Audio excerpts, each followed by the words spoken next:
Hello everyone, I am CA Manas Arora और मैं accounting का सब्जेक्ट पढ़ाता हूँ। सीए फाउंडेशन को, सीए इंटरमीडिएट को और सीए फाइनल को। मैं तीनों लेवल पर अकाउंट्स का सब्जेक्ट पढ़ाता हूँ। तो आज के इस वीडियो में हम करने जा रहे हैं जी हमारे सीए फाउंडेशन के अकाउंटिंग का introduction. As a subject accounting क्या है, आपकी इसके लिए अप्रोच क्या होनी चाहिए और आपका जो अकाउंटिंग का एग्ज़ाम आता है उसको आपको कैसे टैकल करना है और उस एग्ज़ाम का क्या पैटर्न रहता है। आज अपन सब कुछ बहुत ही कंसाइज वे में डिस्कस करेंगे ताकि आपका ज़्यादा टाइम भी खराब ना हो। ठीक है जी, शुरुआत करते हैं सबसे पहले हमारे सीए फाउंडेशन से। सीए फाउंडेशन सितंबर 26 और जैन 27 के लिए ये मैं वीडियो बना रहा हूँ। हालांकि जो मैं ये सितंबर 26 या जैन 27 लिख रहा हूँ, ये मैं इसलिए लिख रहा हूँ क्योंकि मैंने मई 26 तक के सारे एग्जाम्स को एनालाइज कर लिया है। इसके बाद जब सितंबर और जैन का एग्जाम होगा फिर एनालिसिस करके फिर दोबारा से आपके सामने एनालिसिस लेके आएंगे। ठीक है जी, मैं अपने बारे में बता देता हूँ। मेरा नाम सीए मानस अरोड़ा है। मेरा ऑल इंडिया रैंक 44 था सीए फाउंडेशन में और ऑल इंडिया रैंक 47 था सीए फाइनल में। ठीक है जी, मैंने अपनी आर्टिकलशिप में एक इंडस्ट्रियल ट्रेनिंग होती है, जैसे जैसे आप आगे बढ़ेंगे आपको पता लगेगा। तो मैंने जो इंडस्ट्रियल ट्रेनिंग करी है वो मैंने हिंडाल्को इंडस्ट्रीज लिमिटेड से मुंबई से करी है और मैंने 2 साल कॉर्पोरेट जॉब भी करी है एचएसबीसी बैंक में और मुंबई में। फिर जॉब के बाद then I transit into my passion of teaching. ठीक है जी, अकाउंट्स एज अ सब्जेक्ट की अगर मैं बात करूं, अकाउंट्स तो आप +1 से पढ़ रहे हो। जब से आपने कॉमर्स फील्ड के बारे में सोचा है तो आप अकाउंट्स पढ़ रहे हो। हमारे कोर्स के नाम में भी अकाउंटेंट आता है। तो अकाउंट्स तो आपको हर लेवल पर पढ़ना है। 2 साल आप अब पढ़ चुके हो +1 +2 में। अगर आप बीकॉम कर चुके हो एक आधा सेमेस्टर तो उसमें भी पढ़ा होगा। बीकॉम में भी हर सेमेस्टर में पढ़ोगे और अकाउंट्स भी आप हर सीए के लेवल में आप पढ़ोगे। ठीक है, तो अकाउंट्स एज अ होल बहुत इंपॉर्टेंट है। अगर मैं आपको कहूँ कि जो आपका +1 के पहले 5 6 चैप्टर्स थे, जर्नल एंट्री जो थ्योरी वाले चैप्टर्स थे, लेजर्स था, कैश बुक वगैरह था, फिर आप आगे आगे डेप्रिसिएशन वगैरह जो आपके पहले बेस बना था ना जो आपका +1 का, वो बेस को लेके अपन आगे चलेंगे सीए फाइनल तक। अगर मैं सीए फाइनल की भी एंट्रीज की बात करूँ तो उसी बेस पर है। अगर आप कहो कि सर मैंने तो ध्यान नहीं दिया +1 में, +2 में चलो जैसे तैसे हो गया, पार्टनरशिप भी कर लिया, कंपनी का अकाउंट भी कर लिया, जैसे तैसे हो गया, अब सीए में बताओ। देखो, अगर आपका वो बेस स्ट्रॉन्ग नहीं है तो घबराने की बिल्कुल भी ज़रूरत नहीं है, क्योंकि सीए फाउंडेशन में हम उस बेस को दोबारा से रीविजिट करेंगे। जब मैं सीए फाउंडेशन में पढ़ाता हूँ तो मेरा यही मोटिव रहता है कि अगर किसी बच्चे का बेस थोड़ा बहुत भी हिला होगा तो वो भी इससे ठीक हो जाएगा, सो दैट उस पर बनने वाली जो बिल्डिंग होगी सीए इंटर की और सीए फाइनल की वो बहुत अच्छी और ऊंची बने। तभी इस लेवल का नाम क्या है, सीए फाउंडेशन, ताकि आप अपने फाउंडेशंस को क्लियर कर पाओ। +1 में बच्चा थोड़ा सा छोटा होता है, इमेच्योर होता है, वो अकाउंट्स के सब्जेक्ट को इतना सीरियसली नहीं लेता। उसको मजा आता है करने में बट सीरियसली नहीं लेता।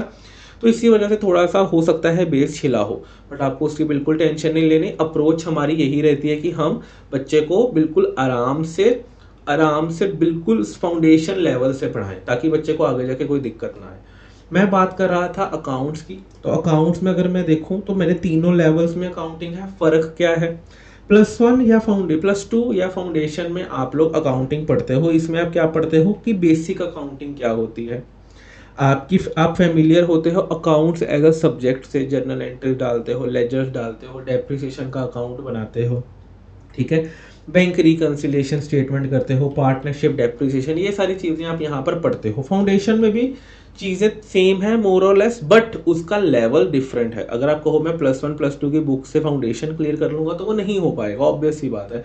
फाउंडेशन का अकाउंट सिर्फ आपको ये टेस्ट देने के लिए है कि अगर आपका बेसिक क्लियर नहीं है उसको कर लो और सीए लेवल के क्वेश्चन सॉल्व कर लो। वो इस टाइम के लिए इसलिए आपको सीए फाउंडेशन में अकाउंट्स रखा गया है। ठीक है जी, तो अगर आप सोचते हो कि मैं वैसे कर सकता हूं तो वो नहीं हो पाएगा, वहां थोड़ा आपको इशू आ सकता है। आप कर लोगे बट आपकी बिल्डिंग बिल्कुल भी मजबूत नहीं बनेगी। अकाउंटेंट, चार्टर्ड अकाउंटेंट बनना है तो अकाउंट्स के साथ तो आपको बिल्कुल अपनी यारी दोस्ती रखनी पड़ेगी। ठीक है जी, फिर अकाउंटिंग आप पढ़ते हो फाउंडेशन में, बड़े आराम से हम पढ़ते हैं। 2 मॉड्यूल्स हैं, बड़ी अच्छी तरह का आप इसको कवर करते हैं। सारे क्वेश्चंस, प्रीवियस ईयर क्वेश्चन भी आप इसमें करके चलते हैं।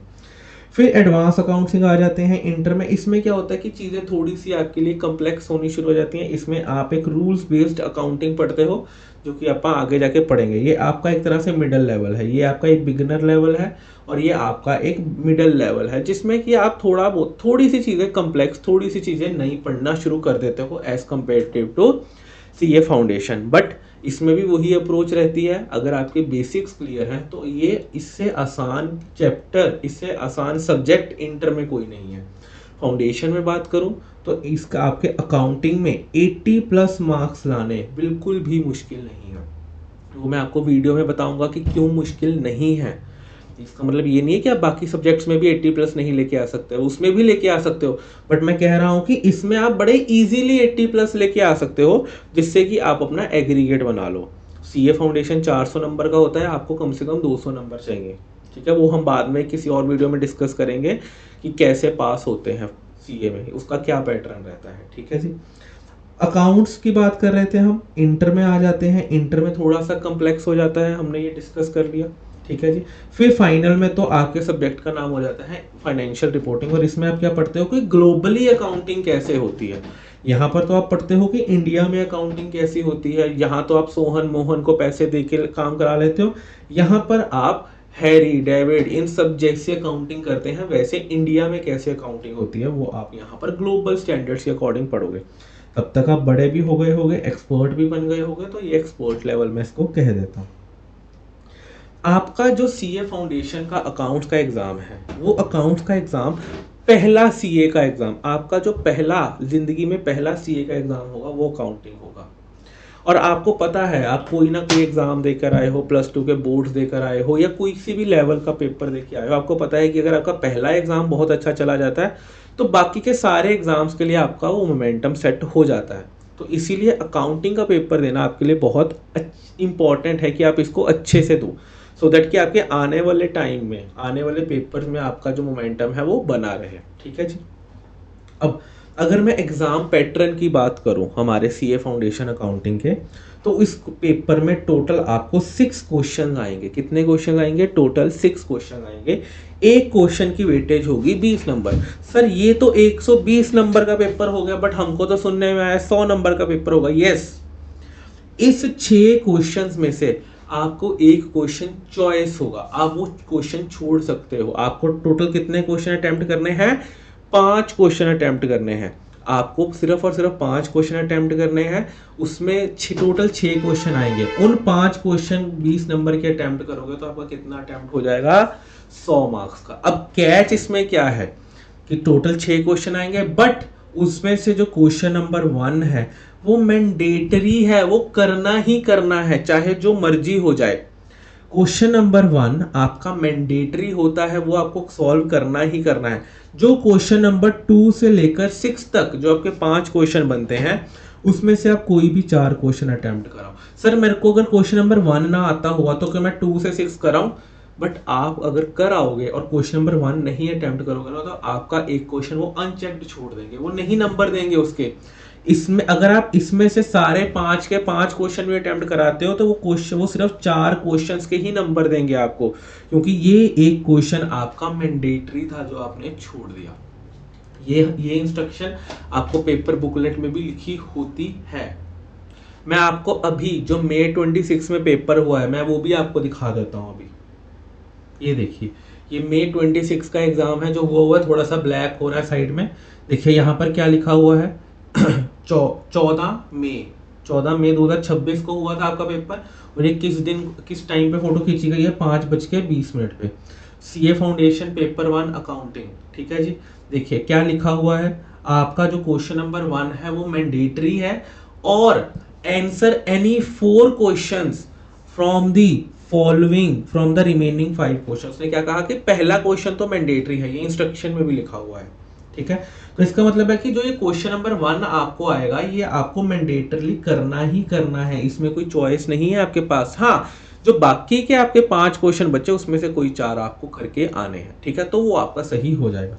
जैसे जैसे हम आगे बढ़ेंगे अपन इसको और प्रैक्टिस करेंगे, मॉक टेस्ट वगैरह लेंगे, तो उसमें अपन सेम पैटर्न के साथ आगे बढ़ेंगे, ठीक है जी। चलिए नेक्स्ट चल लेते हैं। नेक्स्ट में आ जाता हूं आपके पैटर्न, आपका जो एग्जाम का पैटर्न है वो कैसे रहने वाला है। अगर आप देखेंगे आपके टोटल सीए फाउंडेशन में ये सारे टॉपिक्स हैं। कौन से टॉपिक्स हैं?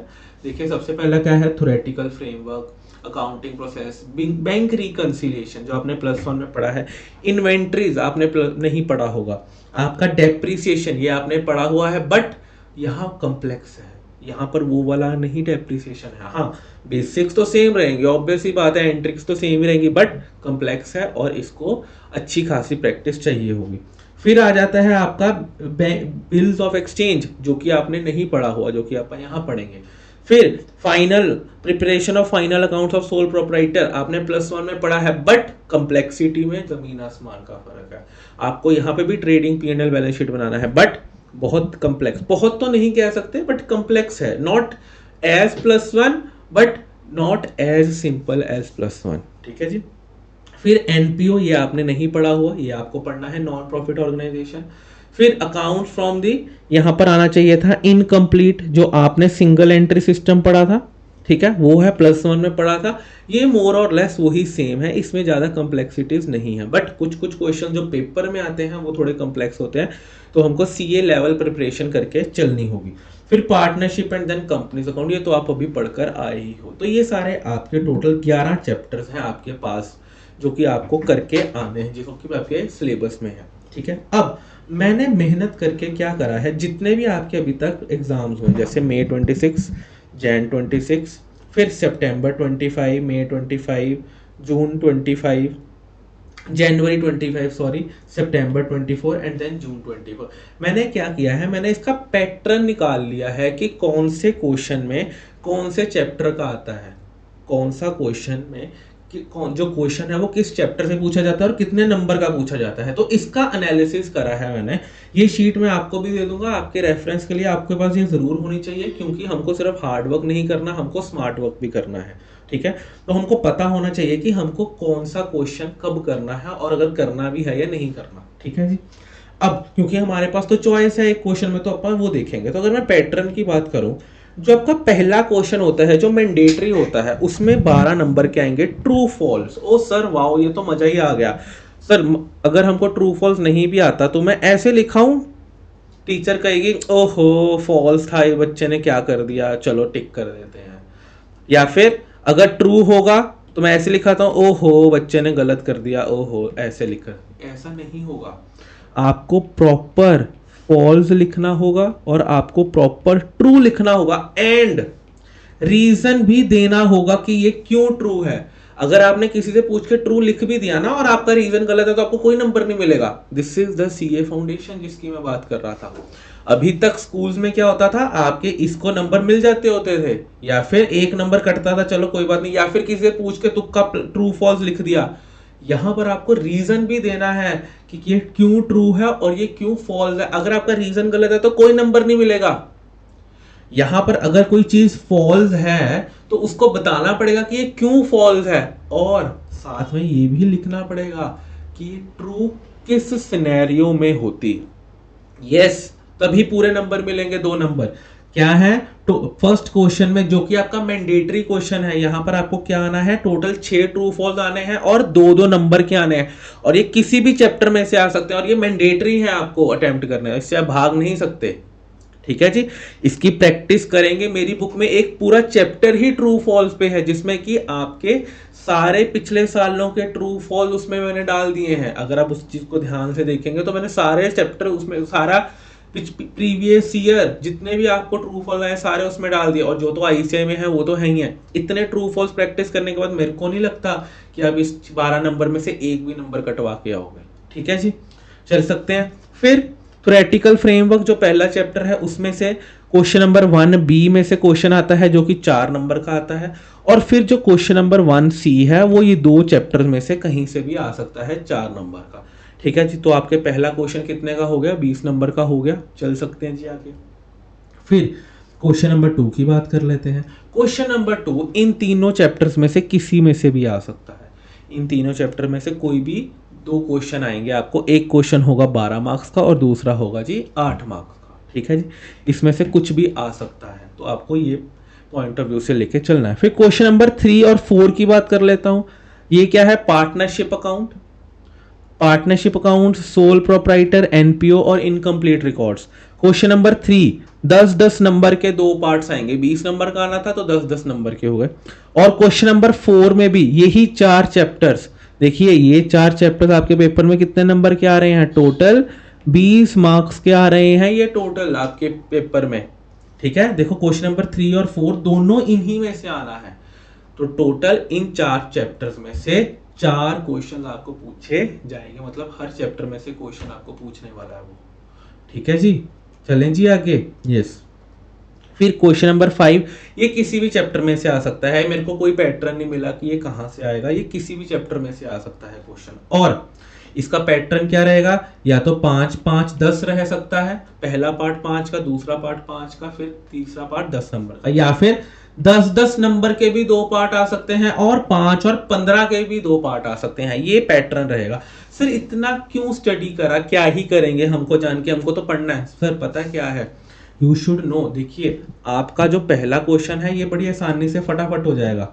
ठीक है, क्वेश्चन नंबर 2 भी आपका फटाफट हो जाएगा। आपका टाइम पता है कहां पर कंज्यूम होने वाला है, क्वेश्चन नंबर 3, 4 और क्वेश्चन नंबर 5, इन तीनों में आपका अच्छा खासा टाइम लग जाने वाला है।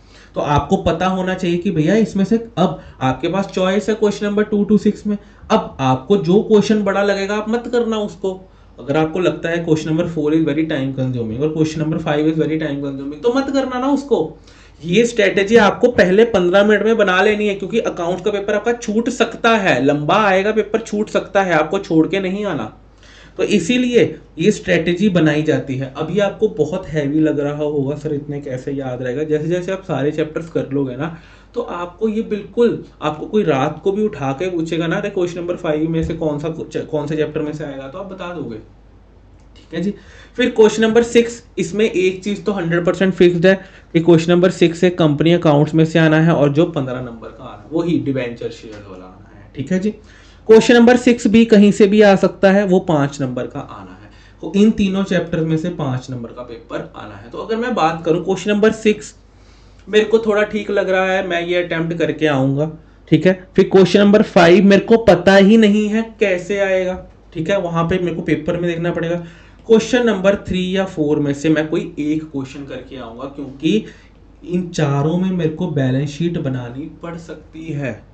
आइदर क्वेश्चन, अगर मैं आपको बोल लूं क्वेश्चन नंबर 3 देखो पार्टनरशिप है, बैलेंस शीट बनेगी, कुछ सोल प्रोप्राइटर है, बैलेंस शीट बनेगी, एनपीओ में भी बैलेंस शीट बनती है, वो अपन करेंगे, इनकम्प्लीट रिकॉर्ड्स में भी बैलेंस शीट बनना आ सकता है। तो मतलब क्वेश्चन नंबर 3 और 4 में मेरे को 4 बैलेंस शीट्स बनानी पड़ सकती हैं। अगर मैं क्वेश्चन नंबर 3 या 4 दोनों कर लूं तो भैया आपको लगता है कि आप 4 बैलेंस शीट 3 घंटे में मैच कराओगे? एक बैलेंस शीट मैच करने में टाइम खराब हो जाता है, तो अगर चारों में नहीं मैच हुई तो आपका तो कॉन्फिडेंस खत्म हो गया वहां पे। तो मेरा सजेशन आपको क्या रहेगा कि क्वेश्चन नंबर 3 या क्वेश्चन नंबर 4 में से कोई एक क्वेश्चन ही करा जाए। ठीक है, आपके पास चॉइस कहां पर है, टोटल आपके पास कितने क्वेश्चन है, क्वेश्चन नंबर 1 2 3 4 5 एंड 6। ठीक है, आपको पास 1 पे तो कोई चॉइस नहीं, आपको ये करना ही करना है। क्वेश्चन नंबर 2 आपका रिलेटिवली छोटा है, वो फटाफट से हो जाएगा, उसमें कोई प्रॉब्लम नहीं है। क्वेश्चन नंबर 3 एंड 4 में आपकी 4 बैलेंस शीट्स हैं भैया, वो कैसे करोगे आप 4 बैलेंस शीट्स। क्वेश्चन नंबर 5 देखो कहीं से भी आ सकता है, अगर 5-5 नंबर के 2 क्वेश्चन आ गए, 10 नंबर का आ गया तो आप आसानी से कर लोगे। देखो मैं ये नहीं कह रहा आपको ये क्वेश्चन आते नहीं होंगे, बट मैं टाइम कंजम्पशन की बात कर रहा हूँ कि it will take you substantial time. तो आपको क्वेश्चन नंबर 3 और 4 में से कोई एक क्वेश्चन करना है, और क्वेश्चन नंबर 6 भी आपको करना है। ठीक है जी, बच्चे क्या करते हैं, पहले 5 क्वेश्चन अटेम्प्ट कराते हैं, 6वां कहते हैं यार छोड़ो बेकार, लास्ट वाला छोड़ ही दो। बट आपको क्या करना है, आपको 3 या 4 में से एनी 1 क्वेश्चन अटेम्प्ट करना है। ठीक है, सीए फाउंडेशन में बड़े ध्यान से इस चीज को अपने सोच के रखना कि कौन सा करना है, यही आपको पहले 15 मिनट में सोचना है। ठीक है, बाकी अगर आपको कोई भी डाउट है सीए फाउंडेशन से रिलेटेड, किसी चीज़ से भी रिलेटेड, सीए फाउंडेशन में कैसे रजिस्टर करना है, सर बुक्स नहीं आ रही, तो आप मेरे को कॉल कर लो, मैं अपने जो भी मेरे सेंटर पर होते हैं मैं उनसे आपकी बात करवा के हेल्प करवा दूंगा। ठीक है जी, अगर आप सीए फाउंडेशन के लिए सितंबर 26 या जैन 27 के लिए क्लासेस देख रहे हैं तो हमारे ऑनलाइन बैचेस भी अवेलेबल हैं और ऑफलाइन बैचेस भी अवेलेबल हैं, तो आप कोई भी चूज़ कर सकते हैं अगर आपने अभी तक कोचिंग नहीं ली है या फिर आप कोचिंग लेने का सोच रहे हैं। ऑफलाइन बैच हमारा लुधियाना में सेंटर पर होता है और ऑनलाइन बैच तो आप अक्रॉस इंडिया भी जहाँ पे मर्जी आप ले सकते हैं। वैसे अगर आपको कोई और गाइडेंस की ज़रूरत है तो आप इस चैनल को सब्सक्राइब कर लो, क्योंकि यहाँ पर सीए फाउंडेशन के लिए सितंबर 26 और जैन 27 के लिए रिवीजन वीडियोस आएंगी।